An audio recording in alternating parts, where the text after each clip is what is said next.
अस्सलाम वालेकुम दोस्तों। दोस्तों उम्मीद है कि आप लोग खैरियत से हैं। दोस्तों फवाद चौधरी साहब की एक वीडियो देखी जिसमें वो काशिफ साहब के सामने बैठ के रो रहे थे। उनका रोना मुझे समझ आता है, उनकी तकलीफ मुझे समझ आती है, उनके रोने से मुझे कोई प्रॉब्लम नहीं है। वो दो बेटियों के बाप हैं और बेटियों से दूर रहना बाप के लिए कितना मुश्किल काम है ये कोई नहीं जानता। फवाद चौधरी साहब अगर बैरून मुल्क आ जाए, 10 दिन रह के आ जाए, तो शायद बेटियां ना रोएं, क्योंकि बेटियों को ये पता चला, हालांकि बताया नहीं गया था, कि वो फवाद चौधरी से दूर हैं और फवाद चौधरी साहब किसी जेल के अंदर है, वो इसलिए रोती रही हैं।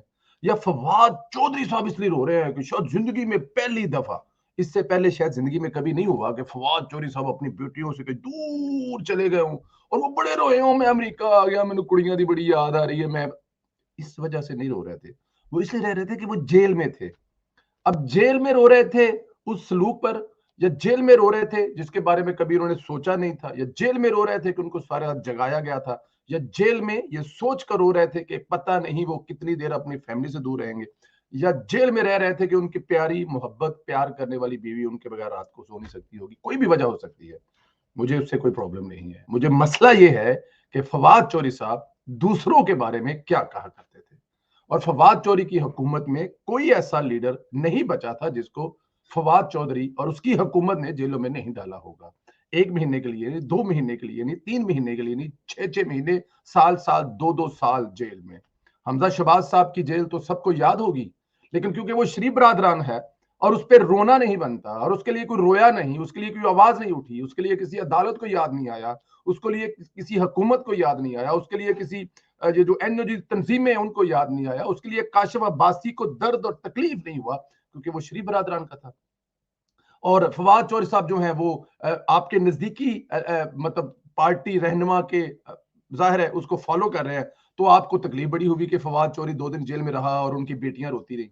ऐसा हरगज नहीं है। देखें, इंसान सब एक जैसे हैं, दिलों में धड़कने सब एक जैसी हैं। मैं हमजा शहबाज का नाम मैंने इसलिए यहाँ पे लिया कि हमजा शहबाज की बहुत देर के बाद बेटी पैदा हुई थी, और हमजा शहबाज साहब की जब बेटी पैदा हुई थी तो वो जेल में थी, और पहली बेटी पैदा हुई थी हमजा शहबाज की और वो जेल में थे। उनको इजाजत तो नहीं थी, वो जेल में बैठ के रोए तो नहीं थी कि मेरे यहाँ बेटी 15 साल के बाद 16 साल के बाद हुई है, मैं यहाँ बैठ के रू कि मैंने बेटी का चेहरा नहीं देखा। वो साल बाद जब जेल से छूटे थे फिर जाके अपनी बेटी से मिले थे, और यहाँ पे सिर्फ 2 दिन के अंदर अंदर ही इतने बड़े जो पता नहीं मैं उनके बारे में क्या कहूँ। अच्छा, रोने की वीडियो और मेरे जो मुर्शद मुशाहिदुल्लाह खान साहब है, अल्लाह उनको अगला सफर उनका आसान फरमाए, करवट करवट उनको जन्नत में जगह दे, वो क्या कहते थे इनके रोने पे। वो बहुत पहले कह गए थे इनके रोने के, तुम लोग रोगे और तुम्हारे आंसू मुझे अभी से नजर आ रहे हैं, वो तब कह के गए थे। और फवाद चौधरी के कल आंसू देखकर मुझे अपने मुर्शद मुशाहिदुल्लाह खान साहब बहुत याद आए, बहुत ही याद आए। आज काश वो होते, फिर वो बताते कि तुम लोगों को क्या कहा था, तुम रोगे। पहले ये वीडियो देखें जरा, थोड़ी सी वीडियो है, फिर उसके बाद। बच्चों को मिस करता है, चीजें ये वो भी होती है। मुश्किल वक्त हो जाता है कई दफा तन्हाई में। बच्चे जब मिलने आए तो व्हाट हैपेंड, बच्चों का क्या रिएक्शन? जी क्या हुआ?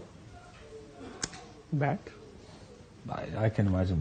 जेलों के धमकियां देते हो, डालो जेलों में, जिस मर्जी को डालना डालो, लेकिन मुझे आपके आंसू अभी से नजर आ। जी, मुर्शद कह रहे हैं कि मुझे आपके आंसू अभी से नजर आ रहे हैं। ये देखें जरा, चेहरा देखें जरा, इनकी रोने वाली शक्ल देखें। मुर्शद ने इस शक्ल पर कहा था कि मुझे तुम्हारे आंसू अभी से नजर आ रहे हैं, और सिर्फ 2 दिन, ज्यादा लंबा चौड़ा टाइम नहीं, सिर्फ 2 दिन में ये आंसू हैं। और ये जो साथ में बैठा हुआ है, जिसको बेचना है प्रोग्राम अपना, जिसके लिए कुछ चीजें मैटर नहीं करती, इसको अपना बेचना है। जब शरीफ बरादरान का कोई अंदर जाएगा तो इसको यह बेचना है कि ये कौम के मुजरम है, और ये नवाज शरीफ के साथ लिखेंगे मुजरम नवाज शरीफ, क्योंकि इनको बेचना है। और आज ये इसके आंसू बेच रहा है, और वो अपने आंसू बकवा रहा है, क्योंकि ये कोई नेचुरल आंसू नहीं है, हो भी नहीं सकते। कैसे हो सकते हैं 2 दिन में सिर्फ? क्या याद है आप लोगों ने क्या तबाही मचाई थी अपने दौरे हुकूमत में? क्या याद है आप लोगों को? मैं आपको एक तस्वीर दिखाता हूं, वो तस्वीर देखें जरा, ये तस्वीर देखें जरा, 1 मिनट। ये तस्वीर है जी, आप लोग सब जानते हैं, ये जब जाहिर है उस वक्त इमरान खान साहब की हुकूमत थी, रमजान का महीना था, मुफ्ती कफायतुल्लाह कैद थे, इनकी छोटी सी प्यारी सी बेटी अफ्तारी देने जाती थी। अफ्तारी देने की इजाजत ना मिलने पर अफ्तारी समेत जेल से वापस चली जाती थी। ये दिलखराश मंजर उस वक्त का है जब नई रियासत मदीना को वफाक में एक सूबा में 6 साल सूबे में और 1 साल वफाक में हुआ था। 6 साल हो चुके थे, ना बाप रोया था ना बेटी रोई थी। क्या मुझे आप लोग बता सकते हैं कि जब ये कफायतुल्लाह साहब अपने बाप के लिए उस वक्त अफ्तारी लेके आती थी या सहरी लेकर आती थी और उसको बाप से नहीं मिलने दिया जाता, कितनी छोटी बच्ची थी, 7 साल की बच्ची थी, 8 साल की बच्ची थी। क्या फवाद चौधरी साहब उस वक्त इस हुकूमत का तर्जुमान नहीं हुआ करते थे? क्या उस वक्त वो ये बातें नहीं करते थे कि ये जेल का खाना इनको मिलेगा या जो भी हो जाएगा? आज उनको अपनी बेटियों की याद भी आ गई और वो बेटियों से दूर रहकर टीवी चैनल पर बैठ के इतने मोटे मोटे मगरमच्छ के आंसू भी बहा रहे हैं। सरकार अल्लाह ताला की जात को देखें, दुनिया में हर चीज लिखी हुई है कि आप जो करेंगे वही पाएंगे। अफसोस इस बात का है कि आपको सिर्फ 2 दिन के बाद छोड़ दिया गया, आपको कम से कम 2 साल बाद छोड़ना चाहिए था, क्योंकि 2 साल में वो नन्ही बच्चियां जब आपसे मिलती आपकी बेटियां तो वो आपकी समझाती कि पापा आपने भी आज के बाद किसी ऐसी रजीम का, किसी ऐसी गेम का, किसी ऐसे खेल का हिस्सा नहीं बनना जिससे बाप अपनी बेटियों से दूर हो जाए या बाप अपनी बेटियों से दूर किए जाएं। आपने खुदारा ऐसा नहीं करना। वो आपको फिर समझाती, फिर उनको तड़प होती, फिर उनको तकलीफ होती, फिर उनको पता लगता कि मरियम नवाज शरीफ को अपने बाप के सामने जेल के अंदर जब गिरफ्तार किया गया था, मरियम नवाज की क्या सिचुएशन होगी। और फिर एक बात और बताता चलूं, यहां पर बाप का प्रॉब्लम नहीं था कि बाप के सामने बेटी को गिरफ्तार किया है, वहां पर मरियम नवाज की छोटी बेटी भी मौजूद थी जिसके सामने गिरफ्तार किया गया। दरमियान में मरियम थी, एक साइड पे बाप था, एक साइड पे बेटी थी। जेल में बैठकर मरियम नवाज को गिरफ्तार किया गया था और आपने उस वक्त क्या क्या कहा था फवाद चौधरी, शायद आप उस वक्त रोते, उस वक्त अपनी हुकूमत के खिलाफ ढाल बनते कि ये लोग आप क्या कर रहे हैं। लेकिन क्योंकि उस वक्त आपको लगता ये था कि ये चोर है, ये उचक्के हैं, इनका इलाज यही है, तो इसलिए कोई फर्क नहीं पड़ता, जिसको मर्जी उठा ले, जहां मर्जी उठा के ले जाए। तो इसलिए मेरे ख्याल में उस वक्त आप लोगों को दर्द और तकलीफ नहीं हुई थी, तो इसलिए आपको कहां दर्द और तकलीफ होनी थी, डेफिनेट। अच्छा जी, मैं ये बड़ी छोटी छोटी मिसालें हैं, ज्यादा इतनी ज्यादा मिसालें दी जा सकती हैं कि कोई सोच भी नहीं सकता। मतलब मैं आपको पता नहीं क्या क्या मिसाल दे सकता हूँ, क्या क्या दिखा सकता हूँ, लेकिन मैं चाहता हूँ कि कुछ चीजें मैं आपको दिखाऊं। फवाद हसन फवाद साहब के साहबजादे इंजीनियरिंग में मास्टर की डिग्री बैरूने मुल्क एक मल्टी नेशनल इदारे में मुलाजम थे। बाप पर जब मुसीबत आई तो सब कुछ छोड़ छाड़ कर आ गए और 3 साल तक अदालतों और जेलों के चक्कर लगाते रहे। इस नौजवान का कैरियर तबाह होने पर फवाद हसन फवाद कभी नहीं रोए। ऐसे जुल्म किए हुए हैं फवाद चौधरी साहब आपकी हुकूमत ने और आपने जाती हैसियत में कि उसको बताते हुए मैं खुद मुझे मतलब ज्यादा जज्बाती, मैं कोशिश कर रहा हूँ कि ज्यादा जज्बाती ना हूं, लेकिन क्या करें, जज्बाती होना पड़ता है क्योंकि आप लोगों ने काम ऐसे किए हुए हैं। आज मैं बाकी जो पकड़े, अभी सोचे जरा इमरान खान के बारे में, अभी सोचे जरा शेख रशीद के बारे में। क्या शेख रशीद के बारे में आप लोग जानते हैं वो गिरफ्तार होने के बाद जिस तरह की बदतमीजियां कर रहे हैं, डायरेक्ट नंगी गालियां निकाल रहा है। कल एक एसएचओ से थप्पड़ खाते खाते रह गया, एसएचओ से उसको चपेड़े मतलब पड़ने लगी थी और वो गाड़ी में बैठ गया। उसको पता था, सियाना था, इससे पहले कि पुलिस वाले उठा के मुझे गाड़ी में फेंके, और अगर वो ऐसा नहीं करता तो पुलिस वाले गाड़ी में उठाकर फेंक देते थे। इसलिए वो वहां से चुप करके गाड़ी में बैठ गया बकवास करने के बाद। ये है इनका जुल्म करने के बाद जुल्म सहने का। यार आप लोगों ने जुल्म किए हुए हैं, थोड़ा सा तो बर्दाश्त करो। इस अवाम में आपने दोबारा जाना है। फवाद चौधरी साहब क्या ये अपने आंसू जो है ये मैं मतलब मुझे इससे कोई वो बच्चों का क्या रिएक्शन? इनके जो आंसू है ना वो अब अवाम में काम नहीं आएंगे, इसलिए कि अवाम को पता है। हाँ ये एक अलहदा बात है, इसकी बीवी रात को सोते हुए बच्ची ऊपर लटाकर तस्वीर अपलोड करेगी सोशल मीडिया पे, इसको वो कोशिश करेंगे कि इसको किसी तरह से मतलब जाहिर है ये सोशल मीडिया की पार्टी है, इसको पता है सोशल मीडिया पर क्या बेचना है, कितने बजे बेचना है, किस तरह बेचना है, ये सब कुछ वो करेंगे। लेकिन एक बात याद रखें, ये सब कुछ बिकना नहीं है। इस मुल्क की आवाम अंधी नहीं है, इस मुल्क की आवाम सब कुछ देख चुकी है, इस मुल्क की सब कुछ आवाम को नजर आ चुका है।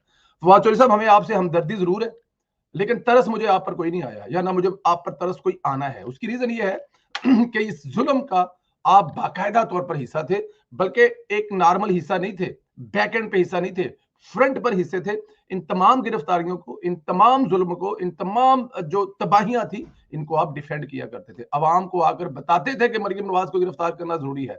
आप आकर बताते कि हमजा शहबाज को अगर गिरफ्तार किया गया तो क्यों किया गया, 18 महीने अंदर रखा गया तो जरूरी था, क्योंकि शरीफ बरादरान ने, लेकिन शरीफ बरादरान के भी बच्चे थे, शरीफ बरादरान, आप लोगों को क्या वो जुल्म याद है जब मरियम नवाज साहिबा अपनी बीमार माँ को, मरती माँ को, जिसको पता था कि इसके बाद शायद मुलाकात नहीं होगी, वापस आई थी, तो आप लोगों ने क्या क्या बकवास की थी।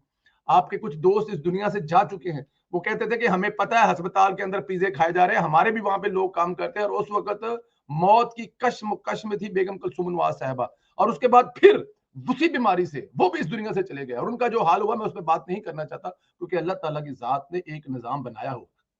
फवाद साहब, अगर कहते ना कि दुश्मन मरे थे खुशी ना करी, अपने आप ही टूट जाना, कल आप हंसते थे जिनके जेल जाने पर, आज आप रो रहे हैं अपने जेल जाने पर। फवाद चौधरी साहब, दुनिया ऐसे नहीं चलती। अल्लाह ताला ज़ात का बनाया हुआ एक निज़ाम है, उसमें आपने भी आना है, मैंने भी आना है। आज जो लफ्ज़ मैं बोल रहा हूँ, अगर मैं आपके बारे में कोई गलत लफ्ज़ बोल रहा हूँ, तो खुदा ना करे कि मेरे सामने भी आ जाए। तो मैं तो कोशिश करूंगा कि मैं वही बात करूं जो है, ताकि कल को मेरे सामने कोई ऐसे आए तो मैं शर्मिंदा ना हूं, जिस तरह आज आप रोते हुए काशिफ अब्बासी के सामने शर्मिंदा थे। दुख और तकलीफ इस बात का है, एंकर सहाफी वो होता है जो दोनों तरफ के सवाल करे।